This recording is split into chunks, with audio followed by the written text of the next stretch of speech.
The big post office in downtown Portland looking to move, and one option would mean buying land from another city. Right. The building currently sits on some very valuable land in the heart of the Pearl District. One spot that's a possibility, well, the industrial park near the Columbia in Troutdale. Our Cole Miller is live in Northwest Portland, and he's getting answers.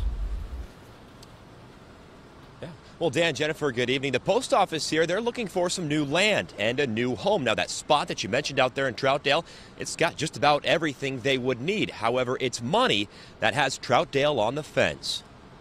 If we can agree on pricing and key deal terms, I think it will move fairly quickly.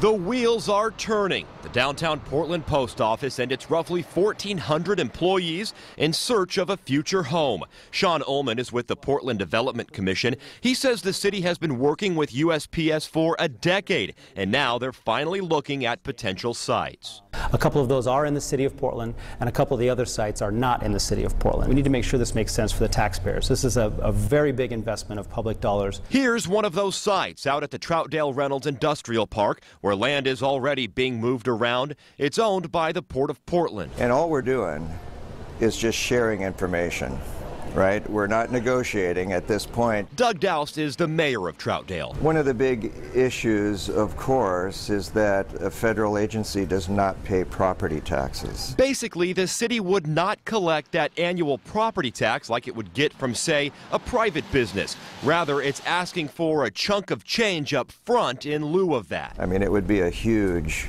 sum of money that would have to compensate the city of Troutdale for not collecting property taxes into the future. Doust says his city is still working on a dollar figure. He says the PDC, though, has already come forward with one. It seemed a little low to me. As for the site, it would be roughly 900,000 square feet. Do you see that as a possible economic benefit for the city of Troutdale? Well, that's the million-dollar question. And Ullman says if a deal was reached, it would certainly help the city. So they're going to bring in a significant influx of disposable income when it comes to these kinds of other amenities. Now, Ullman says that concern that Troutdale has is legitimate. Now, the PDC is set to meet with Troutdale city leaders on Friday. Now, the city of Portland, they are interested in the land here. It's still looking at what exactly it would develop here, though. Now, live in Northwest Portland, Cole Miller, KOIN 6 News. Okay, keep us updated, Cole. Thank you.